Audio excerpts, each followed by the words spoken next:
Hey everyone, this is Black Binder, and today we are going to be going over the Berserk class. The Berserk, it's just a two-handed attack class. It's what you would expect from a Berserker. The only difference from a Berserker is that normally, like the actual Berserk skill, you would think they don't have that. The Cursed has that via Rampage. Berserk, for the most part, is basically a bulwark that uses two-handed abilities, and then it's got one little twist in its bloodthirst tree in that he can become invulnerable. Well, he can't die for a few turns, and that's kind of his shtick. The Marauder can also unlock this tree, but the Marauder's more of a dual wielder, not a two-hander. Now, the Berserk, he actually can't use a lot of his skills unless he's wielding a two-handed weapon, so, you have to go two-handed. You don't have a choice. You can go Ogre, which my guy is right now, and it can let you use, a shield or a dagger in your offhand, but your main skills, they specify, with your main hand or your two-handed weapon, so it's not gonna take that into account for a few of your skills that I know of. But yeah, first things first, the race, probably going to want to go with Ogre. There's really no other race that pairs with the Berserker as well as the Ogre, since the Berserker really only is a physical class. You really kind of need something to up his damage when it comes to races. And, I mean, Yeek has global speed, but again, they're very fragile in the beginning. They're hard to get going, and the Ogre just has so many good things, Ogre Wrath is okay, but Grizzly Constitution, it lets you use a two-hander in one hand, but also it increases how good your infusions and runes are. It also lets him you don't need to unlock a lot of stuff unless you're going for Tinkers, which you should, but with Writ Large, you can unlock another inscription, so you can actually get 3 inscriptions with with an Ogre instead of just 2.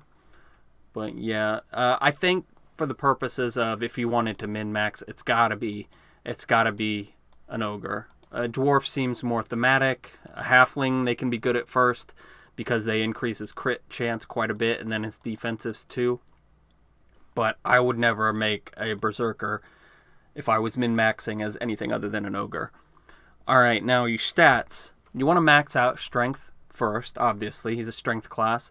And then you're going to go into Dexterity. He does scale off of Dexterity a little bit, but mostly I'm just going into this for accuracy. You don't have to max it out at first. I do because I don't value Constitution as much as maybe other people do, especially when you can become invulnerable.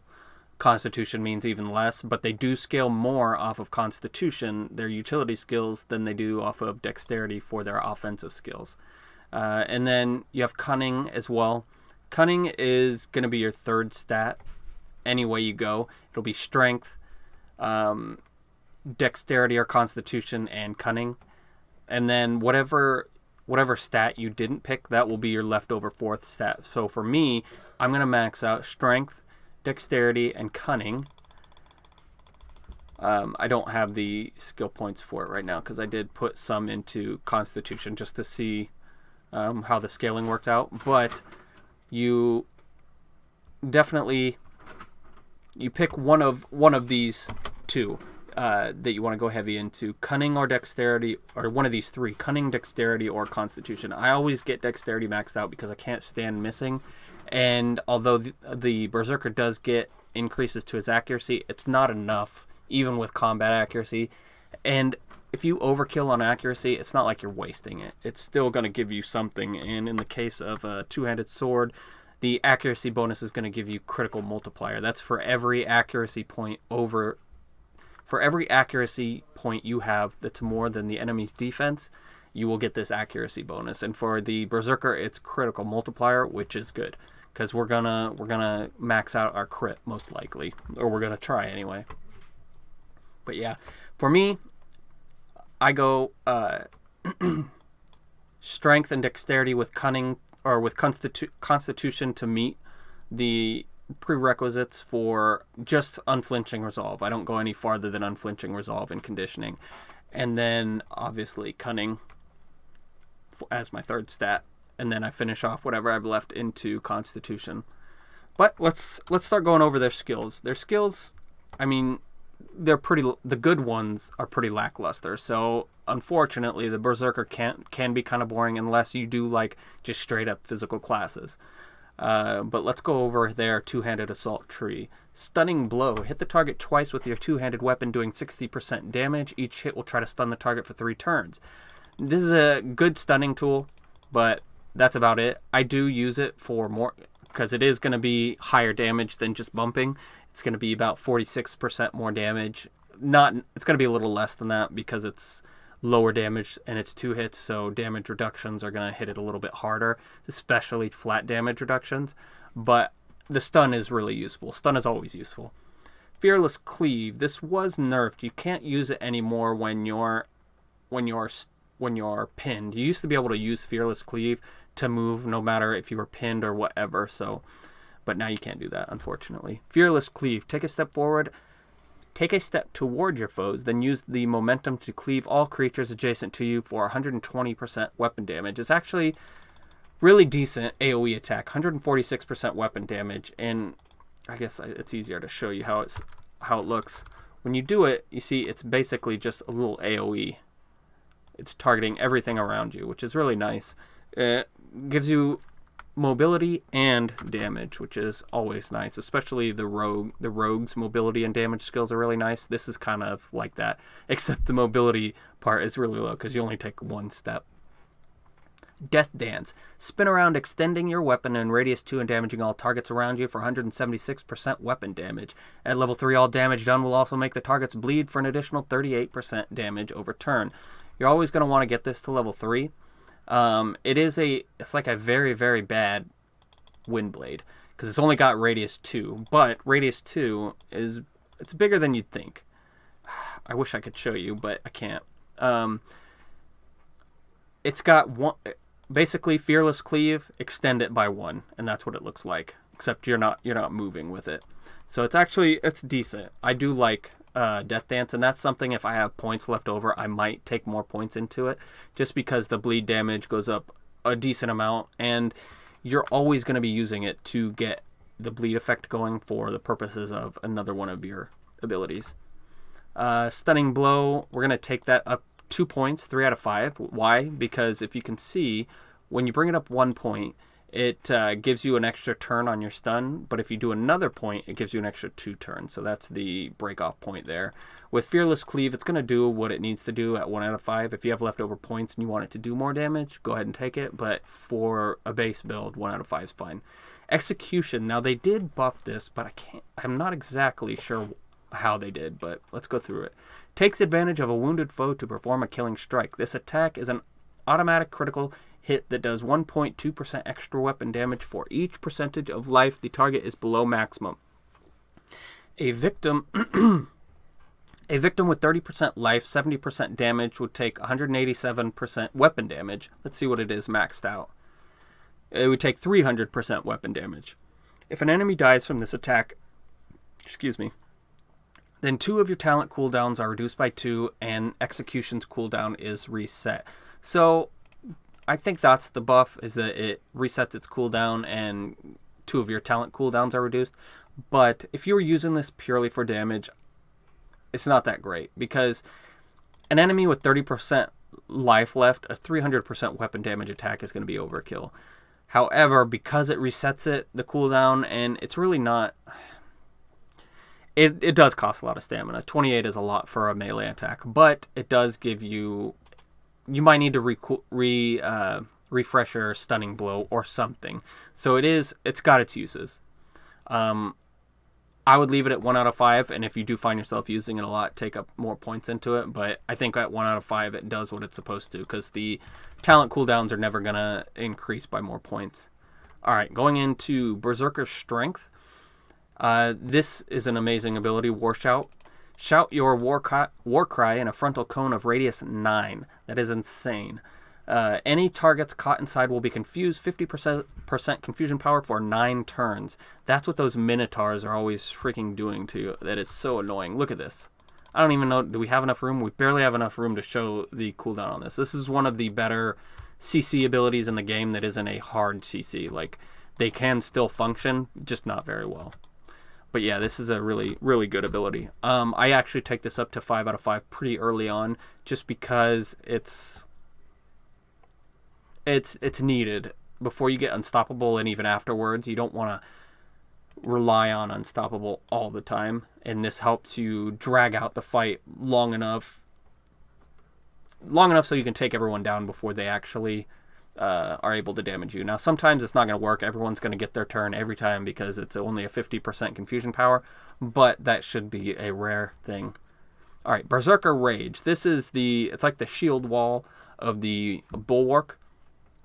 You enter an aggressive battle rage, increasing accuracy by 19 and physical power by 19, and making you nearly unstoppable, granting 21% stun and pinning resistance. Sustaining this rage takes its toll on your body, decreasing your life by 2% each turn, but for every 1% of life missing, you gain a 0.5% critical hit chance.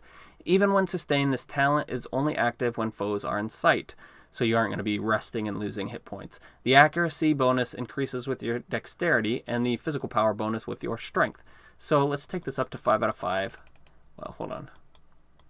You're only getting 5% stun and pinning resistance on the last point, 4 accuracy, and 4 physical power. So you might not need the last point, but let's just leave it there for now. This is your sustain as a Berserker. I know it's not great, but the stunning and pinning resistance is actually really nice. The accuracy early on will let you hit stuff. And physical power is always nice. It makes you do more damage, and it makes your bleeds from Death Dance stick. I would take it probably 4 out of 5, maybe 5 out of 5. 4 physical power is not going to be a lot. I don't even know if it'll equal 1 physical power by the end of the game, because that's a raw physical power. If it was effective physical power, oh yeah, 5 out of 5 every time. But being that it's probably raw physical power, it's not actually as good as it seems. Shattering Blow. Hits the target with your weapon, doing 116% damage. This is why Bill the Stone Troll kills people through their shields, by the way. He has this on his weapon. If the attack hits, the target's armor and saves are reduced by 7 for 5 turns. Also, if the target is protected by a temporary damage shield, there is a 35% chance to shatter it. Armor reduction chance increases with your physical power. Alright, this is actually not bad. I never used to use it all that often, except for, again, temporary damage shields, but I think this actually wouldn't be that bad to take at a 3 or 4 out of 5 just to reduce the armor amount, because armor takes into effect, armor works before your damage modifiers, so even though it's only lowering the armor by 20, that'll actually equal a lot more damage than just 20 extra per attack. So I would take it probably 3 out of 5.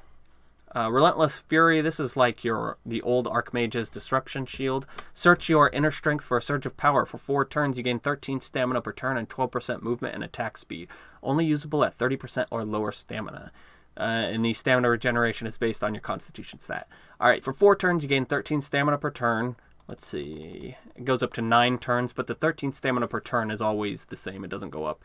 And then, but you also gain 34% movement and attack speed. So this is actually very good. You probably don't want to take it to 5 out of 5 because you're only getting an extra 3% attack speed, but definitely 4 out of 5 because it's still got decent diminishing returns at 4 out of 5. You have to take this just because you will run out of stamina. There's very few ways to regain stamina in this game, and this is one of them.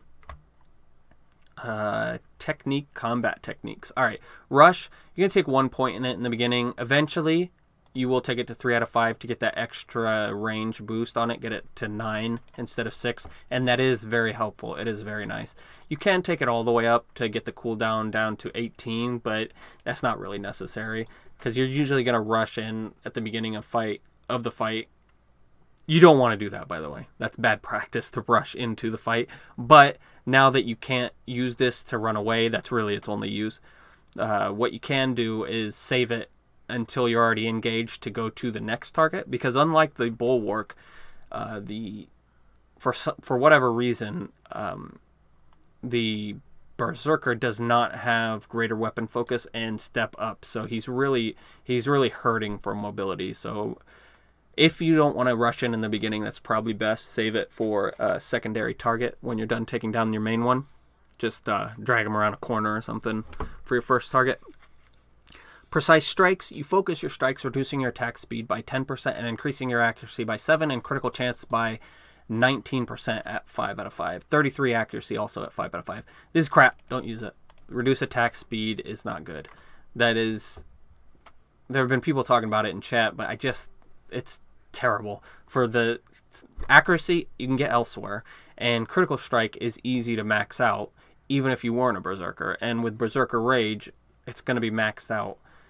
Like, we don't want to rely on Berserker Rage to get our critical strike up to 100%, but even when we don't have 100% critical strike, Berserker Rage is going to make up some of that gap. So precise strikes is just not worth it, in my opinion. Attack speed, that's what you do, attack speed. You're going to be making everything you do slower. Not worth it.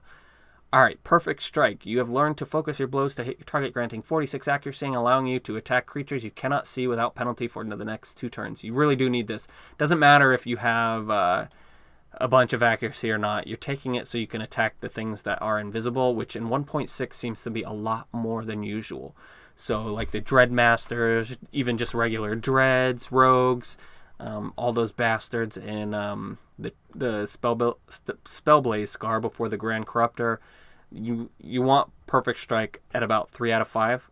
It doesn't have to be a priority because you're not going to run into really hard invisible enemies till around 25. Well, 20 if you're on normal. Like Dreadfell is what I'm talking about, and then Spellblaze Scar. But 3 out of 5 is good. It'll give you 4 turns, but eventually I usually end up taking it to 4 out of 5. It used to go 5 out of 5 on its scaling, but now you get the full 5 turns at 4 out of 5. So, all right, blinding speed. Through rigorous training, you have learned to focus your actions for a short while, increasing your speed by 17% for 5 turns. This goes up to 55%. That is a very nice buff for 5 turns. It does. One of your problems in the beginning is going to be pre-buffing. It's going to use quite a bit of stamina, so you have to be careful when using these, because just blinding speed plus perfect strike is 56 stamina right there, and that's not even counting using your skills in battle. And you always need to save a large chunk of stamina, about 134 stamina, for Unstoppable in case things go south. So with the Berserker, you got to think ahead. Don't ever blow through all your stamina, because you have to save enough for Unstoppable. Alright, Technique Combat Veteran. Quick recovery. Your combat focus allows you to regenerate stamina faster. 0.8 stamina per turn. It's really bad. 3.1 stamina per turn. But again, there are so few ways to get stamina. I don't think you need it on the Berserker, though. Relentless Fury should be good enough. So leave it at 1. Actually, you're going to have it at 0 for the most part in the beginning. What I do is I float 4 points into Combat Veteran. Actually, no. What I do is I float 4 points into Fast Metabolism. Sorry, not the whole tree. Which is, you can take this up to 5 out of 5 Fast Metabolism. 8.9 life per turn in the beginning is amazing. So at level 8, that's very good.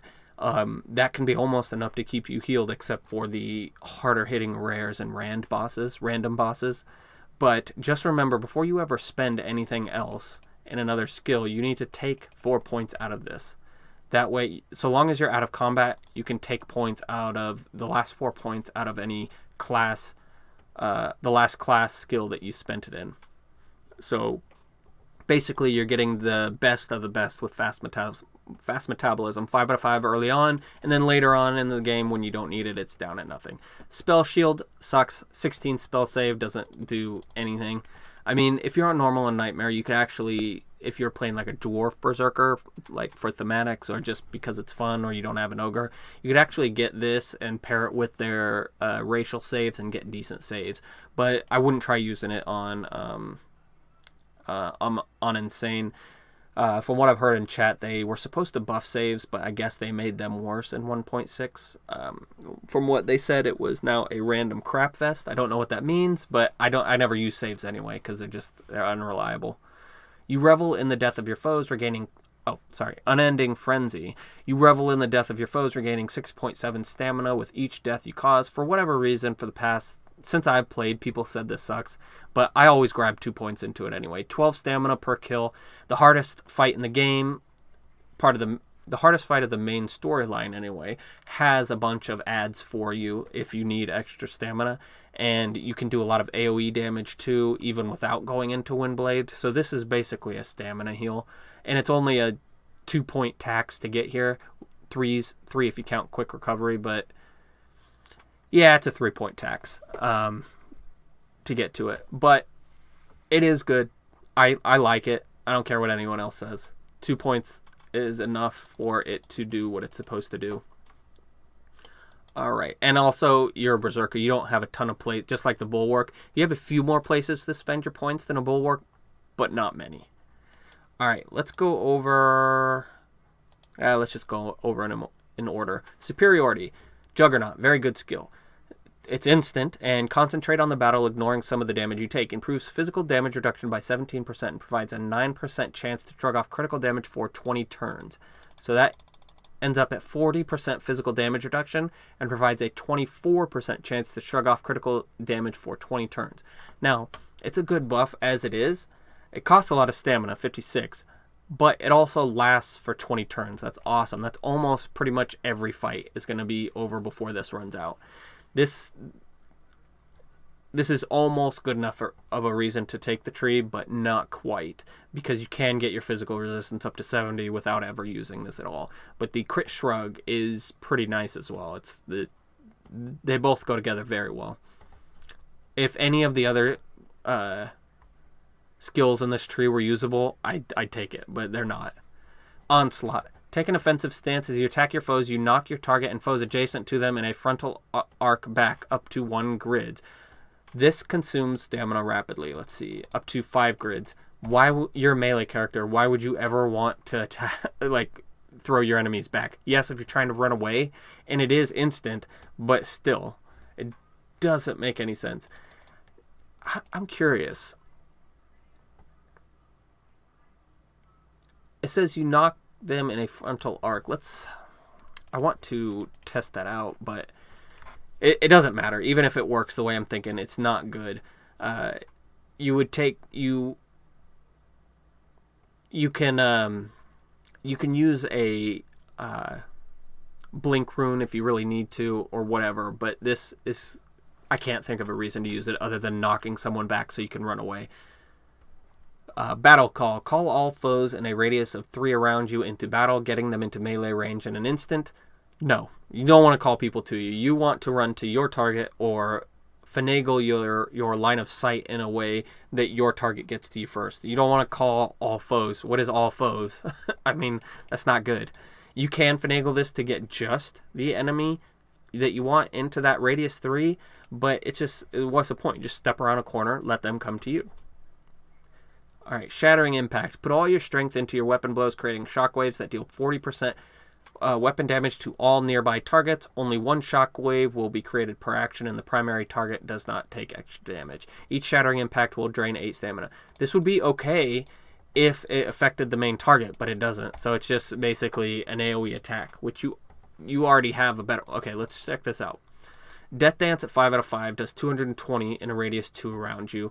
Let's just ignore the bleed damage. 220. For this, you would have to hit 3.5 times just to get the same thing as a Death Dance. It's just not... And it costs, well, let's say 324 stamina. It's going to be a little less stamina, but your turn cost is a lot higher. It's just not worth it. It should... If it targeted your main target too, then I think I would take superiority. But that's mostly for Juggernaut. Warcries. Back when I was just starting, I tried to make this work. Shattering Shout. Release a powerful shout doing 244 physical damage in a radius 9 cone in front of you at level 5. The shout is so strong it shatters all incoming projectiles caught inside. The damage increases with your strength. Now remember, we've got 63 strength right now, and it only does 244 physical damage. That's just... It's terrible. If you take this at level 10, and at level 14 you have this maxed out, it is actually decent, but it won't get you anywhere into the game. Like, it's not enough. It's not damaging enough. And breaking projectiles, I mean, you can sidestep them if you can see them anyway. So take a second wind. Take a deep breath to recover. Let's see, at 5 out of 5, 118 stamina. The stamina recovery improves with your strength and excuse me, willpower. Oh yeah, willpower gives you stamina, but you have enough endgame that you don't need to put any points into here. You have enough endgame with Relentless Fury to finish the fights. Like, if it was a very long fight, you might have issues, but again, you'll be fine, except for one specific fight, in which case that's what Unending Frenzy is for. Second wind is nice. It's 0% of a turn, but the problem is you recover 118 stamina. That's enough for about 3 moves worth of abilities, and it's a 50 turn cooldown. That is just way, way, way too high. Let's say 12 turn cooldown, then it would be more usable. But it's just way too high of a cooldown. Battle Shout. Boost your life and stamina by 12.6% for 7 turns by bellowing your battle shout. When the effect ends, the additional life and stamina will be lost. Let's check this out. Boost your life and stamina by 28% for 16 turns. That's okay. It really doesn't cost anything, 5.6. But again, all this is really doing is giving you one-shot protection. Like, it's kind of like a shield, I guess. But it might pair well with Bloodbath, because Bloodbath also increases your max hit points, but there's no other it's kind of a decent buff, but there's not a big enough reason to spend a category point just to get that kind of decent buff, if that makes sense. Battle Cry. Your Battle Cry shatters the will of your foes within a radius of 4, lowering their defense by 9 for 7 turns, making them easier to hit. All evasion and concealment bonuses are disabled. That's okay. The chance to hit increases with your physical power. This is awful. Lowering your defense by 46, you don't need points to do that. You can overcome it with just getting accuracy, getting dexterity and combat accuracy. So you don't need to waste a category point to lower someone else's defense. Alright, Technique Bloodthirst. This will be your main unlocked category, and it's really the most interesting category too out of the whole Berserker tree, but they also share it with a Marauder. Mortal Terror. Your mighty blows inspire utter terror on your foes. Any melee strike you do that deals more than 22% of your target's total life puts them in a mortal terror, dazing them for 5 turns. That's not really that useful. If you can do more than 22% of your target's life in 1 turn, then they're going to be going down soon anyway. Your critical strike also increased by 14%. Now, that being said, I do normally take this 5 out of 5 just for the critical strike and the fact that there's not a lot of places to put your points as a Berserker. Bloodbath. Delight in spilling the blood of your foes. After scoring a critical hit, your maximum hit points will be increased by 12%. Your life regeneration by 5.84 per turn, and your stamina regeneration by 1.17 per turn for 11 turns. The life and stamina regeneration will stack up to 5 times for a maximum of 29.9.18 and 5.84 each turn respectively. The stamina regeneration, it isn't a lot, but the maximum life paired with the life regeneration it's decent. The earlier on you get this to 4 or 3, 4, or 5 out of 5, the better it will be. But I do like taking this up because the main reason I try to build a Berserker is I've been trying to do a life regeneration build just to see how hot they buff life regeneration items in 1.6, and now it's not hard to find like life regen 19 on an item. So I really want to get like a ton of heal mod and a ton of life regen and just get like 400, 500 hit points per turn before regeneration infusions. I think that would be really cool. Alright, Bloody Butcher. You delight in the inflicting of wounds, providing 17 physical power up to 32. In addition, when you make a creature bleed, its physical damage resistance is reduced by 41%, but never below 0. Physical power depends on your strength stat. So when you make a target bleed via Death Dance, you pierce their resistances, and you get physical power. Now, normally you want to get close to 70% physical penetration resistance anyway, which is the max now. They lowered it to 70%. But with the physical power, you're not going to have 70% physical penetration all the time, except for probably endgame. And even then, if you're not lucky, you might not. So that's where this comes in. You can play around with it. The reason why you don't want it well, this gives us 48%. Let's just get 20% physical penetration. It seems very difficult to keep bleeds on enemies. It seems like they all have ways to clear them, either via unflinching resolve. Actually, this doesn't get rid of wounds anymore, but it seems like they can always get rid of them. Like the physical powerhouses, you have a hard time getting bleeds off on them for whatever reason. But 4 out of 5 is decent enough. Unstoppable. You enter a battle frenzy for 7 turns. During that time, you cannot use items. Healing has no effect, and your health cannot drop below 1. At the end of the frenzy, you gain 21% of your health per foe slain during the frenzy. While Unstoppable is active, Berserker Rage critical bonus is disabled as you lose the thrill of the risk of death.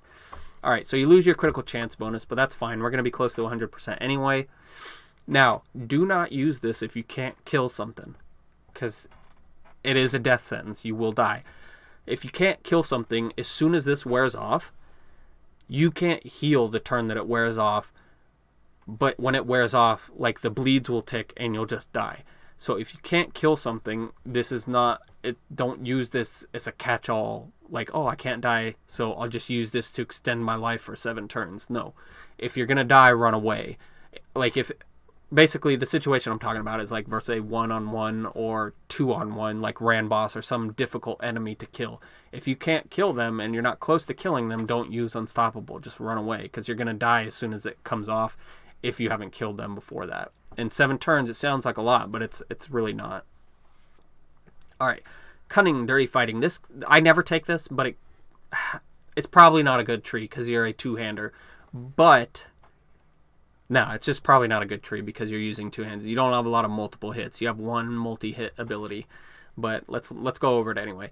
Dirty Fighting. You make a low blow against a sensitive point on the target, dealing 177% unarmed damage. If your attack hits, the target is left reeling and vulnerable, reducing their physical save by 5 and their stun, blind, confusion, and pin immunities by 50% of normal for 4 turns. This might be okay to use on a stun-resistant enemy, which a lot of the boss guys are, like the Master. He's...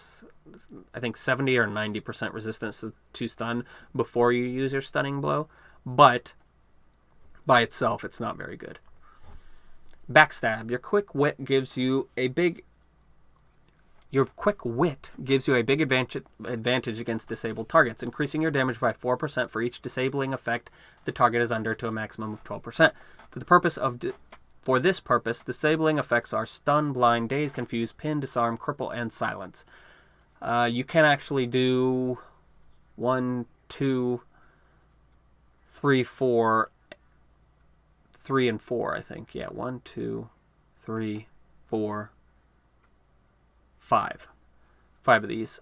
In addition, for each disabling effect the target is under, your melee attacks have a 1% to a maximum of 3% chance to inflict a new effect on them that they do not already have, either disarm, cripple, 25% power, or pin for 2 turns. Just a second, guys. The chance to further disable the target increases with your accuracy. Alright.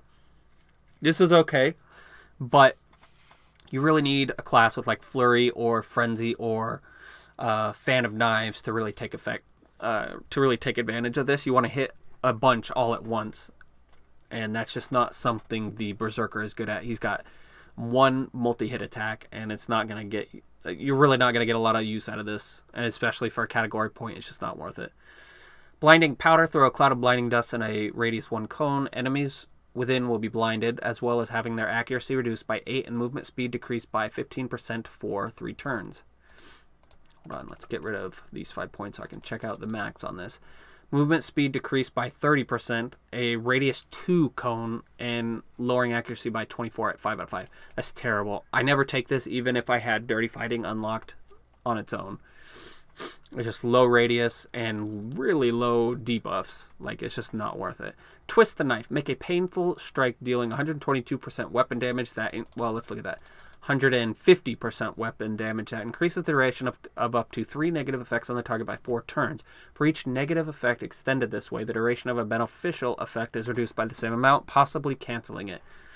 This is useful. It's just the problem is it's in a tree that we will never use. All right, so where would we put our last 3 points? I think... where would we do it? Probably going to be in Stunning Blow, get 2 more turns on our stun, or take all 3 and put it into execution. It's up to you. All right, now for the generic points, let's go over Ogric Wrath. I use this so often, like just on autopilot, that I don't even remember what it does half the time. But every time I read it, it's like, oh, that's pretty good. You enter an Ogric Wrath for 9 turns, increasing your stun and pinning resistance by 20% and all damage done by 10%. That's good. In addition, whenever you use an infusion or rune, miss a melee attack, or any damage you deal is reduced by a damage shield or similar effect, you gain a charge of Ogre Fury. You're getting mad for whatever reason. Up to 5 charges total, each lasting 7 turns. Each charge grants 20% critical damage power and 5% critical strike chance. You lose a charge each time you deal a critical strike. That's crazy good.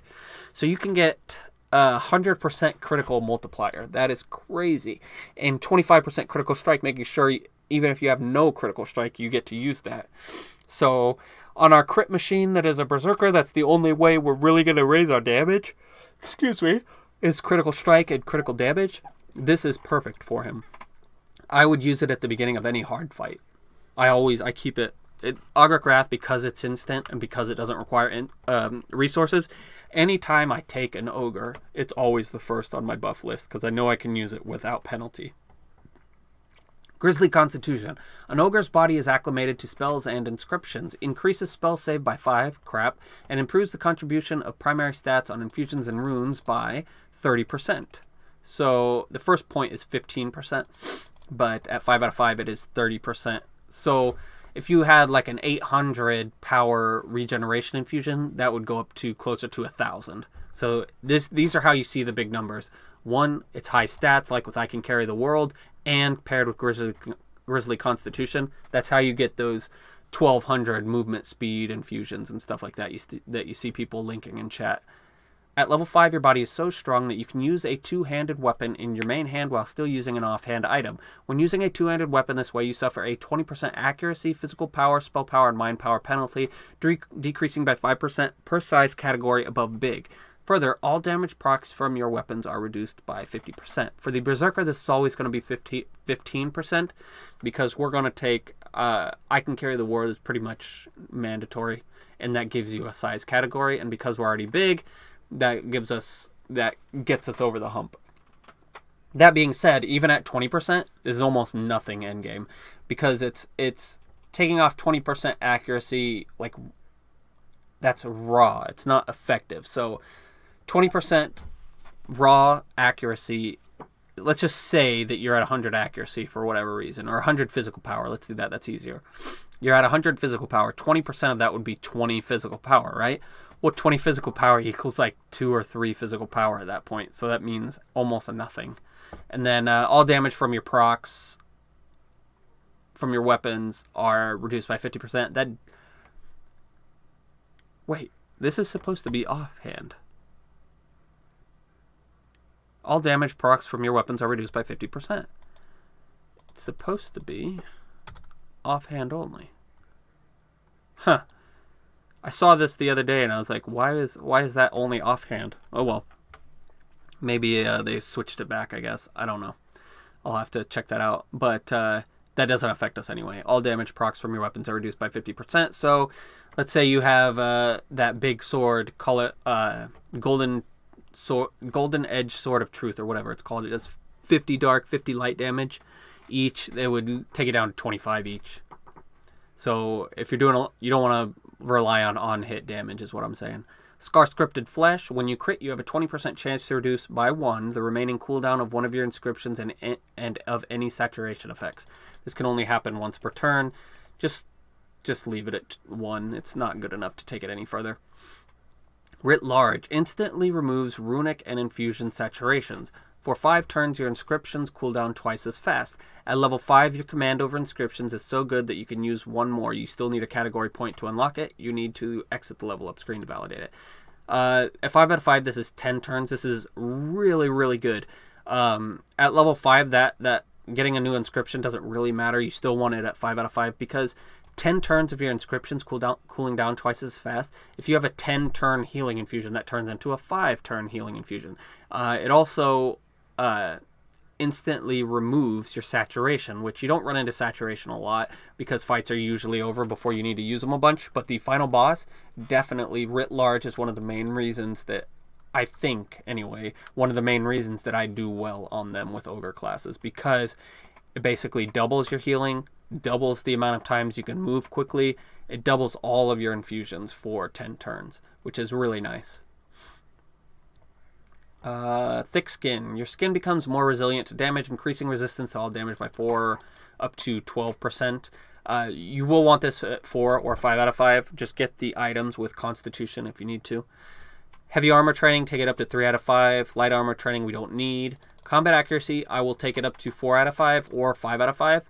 And then obviously weapons mastery, 5 out of 5. Alright, technique conditioning.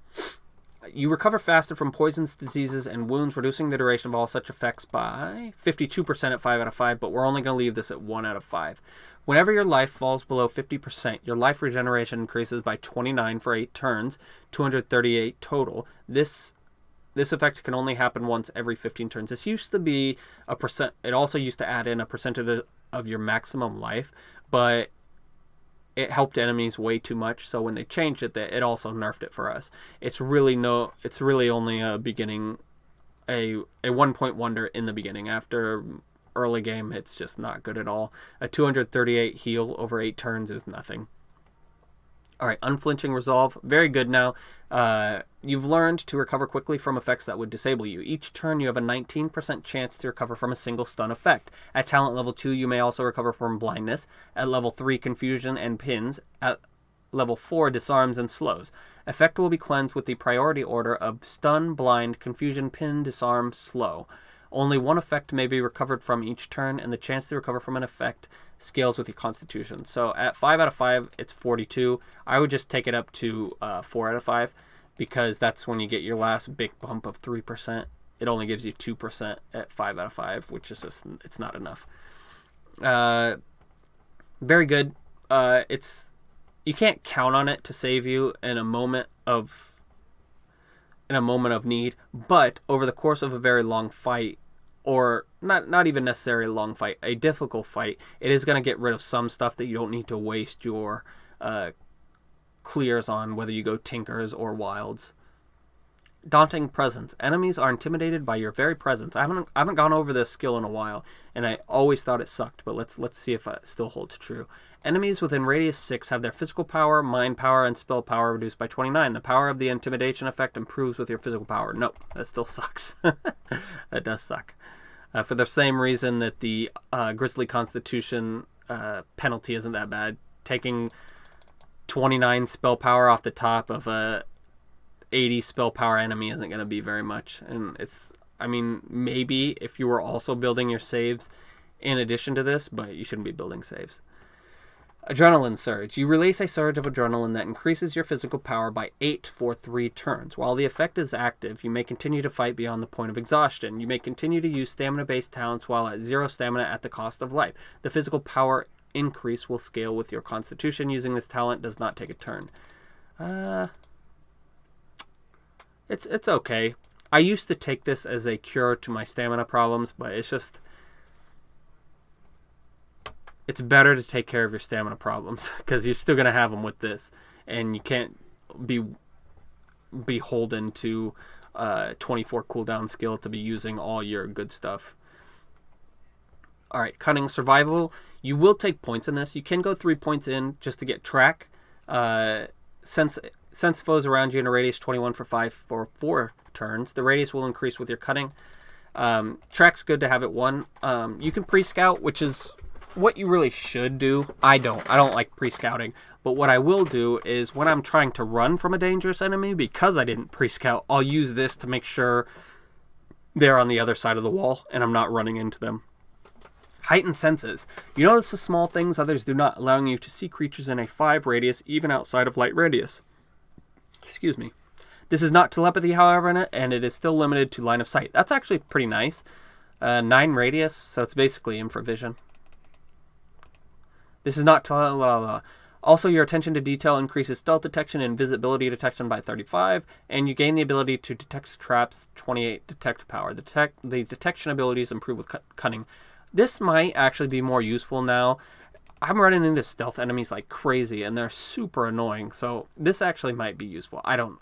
I can't attest to it, because I've never, with stealth enemies, I just look for them, figure out where they are, and then blinding speed and perfect strike to take them down before they can get away from me again. But some Rand bosses are just too powerful. It's hard to deal with.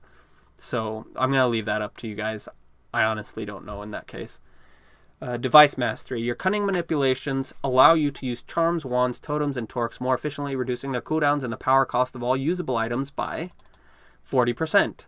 In addition, your knowledge of devices allow you to disarm known traps. 71 disarm power improves with cunning. Alright, this you are going to take it 5 out of 5 if you are going Tinkers, which on an Ogre Berserker you will. If you're going any other class, you can go anti-magic Berserker, which is it's a good alternative. I just think the Berserker does damage, and that's how you mitigate damage, is by being able to kill everyone within a time period where you can use Unstoppable. But if you want to try anti-magic, you can. It's just, I think the Ogre outweighs the benefits of Tinkers plus Ogres. Ogre outweighs the benefits of anti-magic Berserker. Alright, danger sense. You have an enhanced sense of self-preservation, and your keen intuition allows you to sense dangers others miss. Your ability to detect traps is enhanced by... Why is that all this detect trap power? Traps are so unlethal that it's like... I have died to one in the very beginning on an Archmage, because it rooted me while it slowly killed me, but still, traps are not dangerous. I don't know why it's so focused on traps. Attacks against you have a 1.3% reduced chance of critical hits. That's actually really nice. It's a 5% reduced chance to be critical. It's actually crit shrug. So they changed it recently, but I don't know how they changed it. They changed it to one of the... It either lowers the damage that critical hits do you, or you avoid the crit entirely. But I don't know which one they changed it to. And damage bonuses attackers gain against you for being unseen are reduced by 10% up to 25%. You also gain an additional chance at your normal save, minus 12 effective, to resist detrimental status effects that can be resisted. The detection and additional save chance improve with cunning. When I first started out, I used to get this because I thought the additional chance to save was okay, but it's not worth it. If you're trying a save build, yeah, sure, but if you don't make the save the first time, why are you going to make it the second time with less abilities? Alright, but we want Tinkers. So what are we going to go into Tinkers? The main thing is just 5 out of 5 for therapeutics, which we'll have that. Well, let's see. We can go 2 more points into heavy armor training and then 3 into thick skin. That'll leave us with 3 plus 2, 3... Yeah, we're going to have more than enough to put into Tinkers, however you want it. You can take 2 points out of heavy armor if you want to go more into Tinkers. But what you want for Tinkers, what's necessary, is 5 out of 5 in therapeutics. You want pain suppressor valve, or pain suppressor salve, and that's what you're going to use every fight, right after Ugric Wrath, because it gives you about 20% resist all, and it lets you die at negative health. It gives you negative health die at. Now, with 5 out of 5 device mastery and a decent medical injector, so let's say around 60%, the cooldown for pain suppressor salve is it's around 5 or 6. So you can actually use pain suppressor valve. You can keep it on all the time. So it's just basically, so long as you don't need to clear another debuff with the frost salve, fiery salve, or water salve, then you can keep pain suppressor on all the time.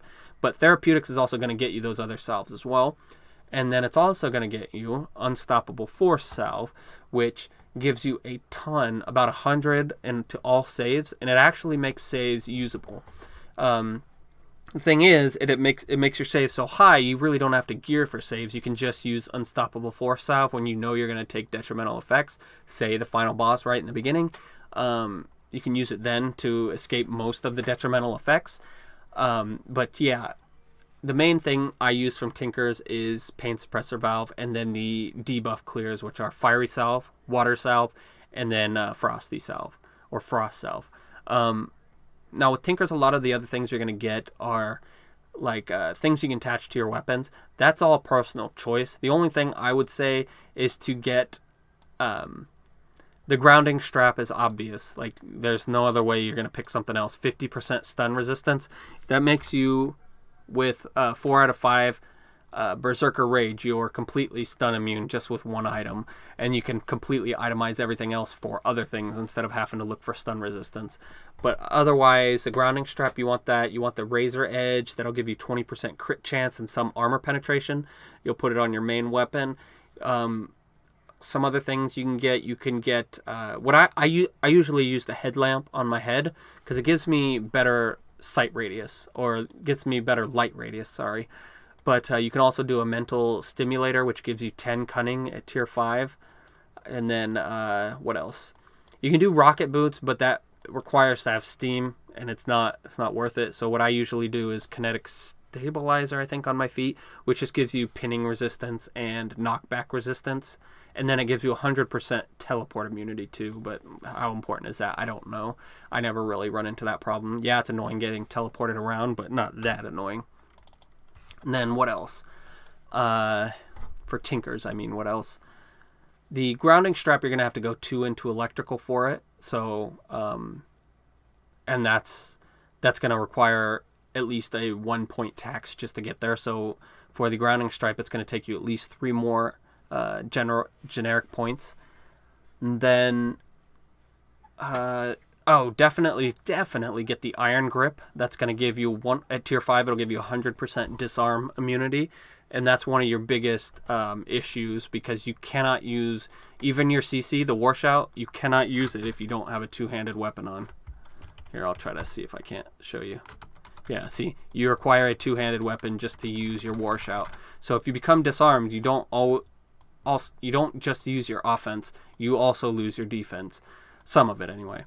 And then, after Tinkers, for Anti-Magic, if you do go Anti-Magic, 3 out of 5 for Resolve, 1 out of 5 for Silence. You don't need to take more points into Silence, because it's going to be a 3-turn Silence regardless of what you do. It just increases the mana burn damage.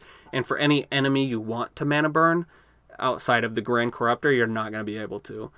And then, you can go 4 out of 5 or 5 out of 5 for Anti-Magic Shield, depending on how much you rely on it. And then for Mana Clash, obviously you'll go 1 out of 5 for Mana Clash just to get the sustain removal, because once you do the quest for Ziggur, that turns into your Mana Clash. It turns into a sustain removal. It lets you remove 4 sustains from a magic target, 4 magical sustains. Let's go over our prodigies. Prodigies, like I said before, I Can Carry the World is the main one. You have to take this. You have to. Your strength is legendary. Fatigue and physical exertion mean nothing to you. Your fatigue is permanently set to 0, carrying capacity increased to 500, and strength increased by 50, and you gain a size category. So we're taking that. Let's get out of here so we can finalize it real quick. And that gets us up to 113 strength, which is really nice. Alright, now, you can't do flexible combat. Each time you make a melee attack, you have a 50% chance to execute an additional unarmed attack. Because you're not a multi-hit melee person, this is going to do less for you than it would for someone else. Now, for a Berserker, I would almost always go Windblade. You spin madly, generating a sharp gust of wind with your weapons that deal 320% weapon damage to all targets within radius 4 and disarms them for 4 turns. It doesn't cost any...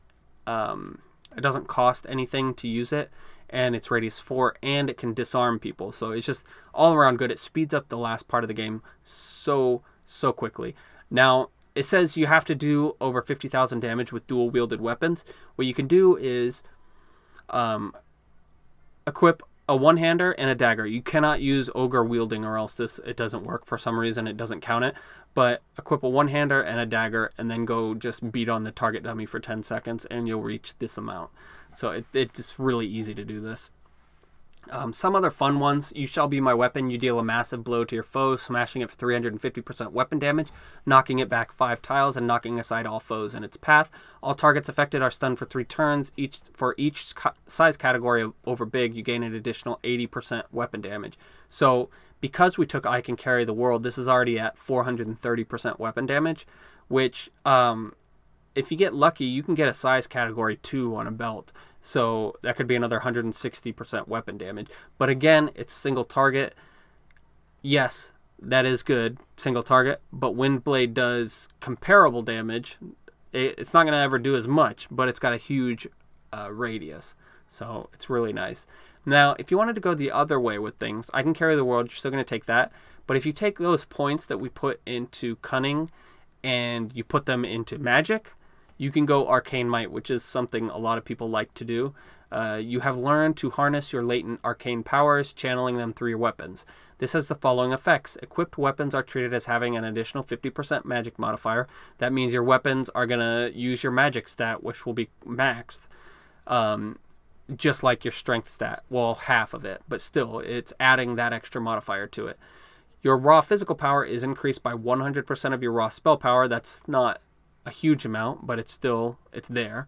Your physical critical chance is increased by 25% of your bonus spell critical chance. Now, you shouldn't have spell critical chance, but because of the way egos work, you might actually end up having spell critical chance just by happenstance. Like the War Making ego on gloves, it gives you physical, mental, and spell critical strike. So even if you don't want spell critical strike, you're still going to have some. Either way you go, most likely, unless you just for whatever reason every good item you get has no spell critical chance, which is possible. At the real form, even though I don't like it, you shouldn't be, or even though I do like it, you shouldn't take it on this guy. If you're playing on normal or nightmare, where is it? Steamroller is really fun. When you rush, the creature you rush to is marked. If you kill it in the next 2 turns, then your rush cooldown is reset. Each time that this effect triggers, you gain a 20% a stacking 20% damage buff up to 100%, and rush now only costs 2 stamina. This is really fun, but it's just hard to use in Insane. Massive Blow. You deal a massive blow to your foe, smashing it for 150% weapon damage and knocking it back 4 tiles, ignoring knockback resistance or physical save. If the knockback makes it hit a wall, it will smash down the wall, deal an additional 350% weapon damage, and apply the Counter-Strike effect. Knocking down walls is generally not good, but getting the Counter-Strike for the purposes of an execution, that could get you some really big numbers. But again, that's a niche use. Legacy of Naloran could be one that you could use. You have sided with Slassel and helped him vanquish Uklmswick. You are now able to breathe underwater with ease. You have also learned to use tridents and other exotic weapons easily. Talent level 5 of exotic weapon mastery, and can spit poison, talent level 5 as Nagas do. These are bonus talent levels that increase with your character's level. In addition, should Slassel still live, he may have a further reward for you as thanks. He gives you the best trident in the game, basically. It's an artifact, but it's pretty good. It does implode on attack, which is a 50% slow and decent damage, or decent damage over time spell. Let's see. But yeah, for me, I would always go I Can Carry the World and Windblade. There's just no other choices for me. You can go defensive, but you should be taking care of your defenses. Like with Spine of the World, you should be taking care of your defenses through immunities and not through prodigies. And you do have enough hit points. Even when you're not using Unstoppable, you'll still be pretty tanky. We're going to go to Inscriptions. Now, if you'll have... we don't have our 4th category point because you get it from the Worm Bile, but you're going to use that category point. Well, you're going to use one of your earlier ones on Tinkers. With Tinkers, you want to get it about level 20, because if you wait till level 34 to get your next category point, it's going to be really late before you start getting your stuff, because you need to get the ingredients to start making the stuff. So you really want to start using your automated APT, I think it's called, instead of your transmogrifying chest really early, so you can start building up ingredients. So let's see, at level 10, go ahead and get Bloodthirst. At level 20, get Tinkers, and then the last 2 category points go for Inscriptions. Prodigies, going to be Windblade and I Can Carry the World. The only one that's really necessary is I Can Carry the World. You can do with the other one as you please. Now, for gear. Gear, you want to increase your crit chance to as close to 100% as possible. Going over it a little bit's okay too. I just hate wasting points like that. Critical multiplier after that is good. For defenses, you want to get big, heavy armor, obviously. Accuracy is going to be taken care of through your the skills that we got, so you don't have to gear for accuracy. That being said, if you do have accuracy on gear, it's fine. Doesn't really matter. It's not going to hurt you, obviously. You need to get your resistances up all the way because, like I said, unstoppable, you want that to be a last resort. You don't want to go into a fight using unstoppable. Unstoppable is like you're going through all your tinkers and your infusions and stuff, and the enemy still got you below half health. Then you use it, take out a bunch of little guys first, and then go back to the hard boss, or the hard guy that's taken you down so far. You have to kill 2 or 3 little guys first so you can get your health back. Otherwise, you're going to be in trouble when you come out, or if you don't get any kills, you're going to die when you come out. Armor hardiness, probably around 70 is fine. You don't need it higher than that because it's only unless you have a ton of armor, you're not going to be blocking enough for that percentage to come into account over like 70% for most of the time. Saves you can pretty much ignore, or you can go into them if you want to try a dwarf berserker. Prove me wrong. Do a save build and make it work on insane. It's possible, especially with unstoppable force salve, but unstoppable force salve really defeats the purpose of building for saves anyway. But oh well.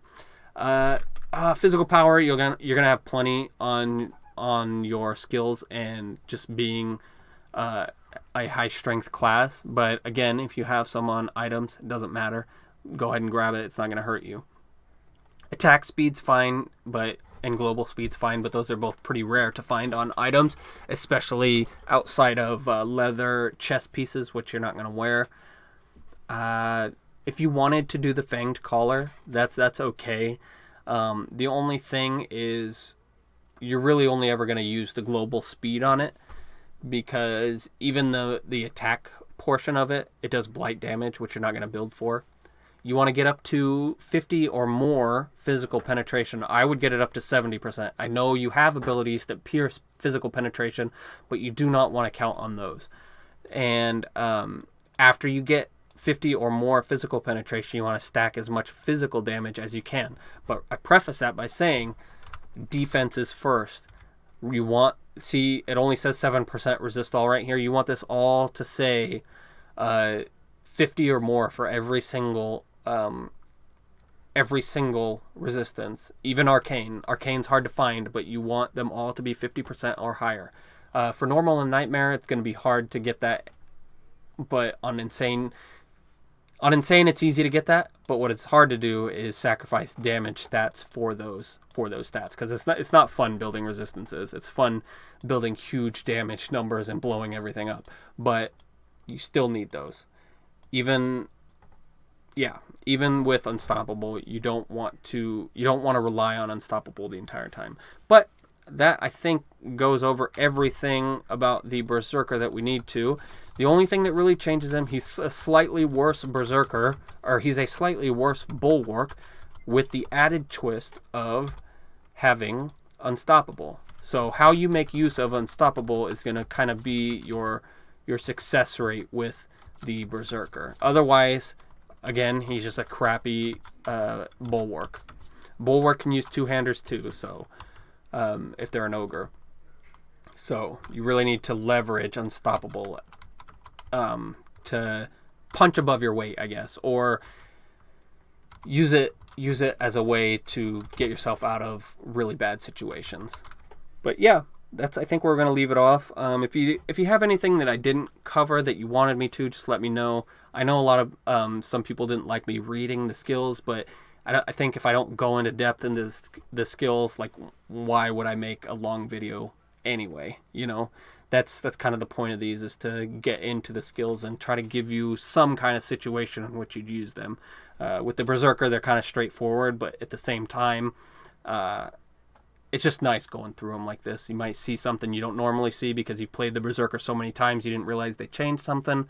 But yeah, if you guys don't want me to read through the skills, just go ahead and say something, and I'll, on the next one, I can like sum up what the skill is without actually reading through it.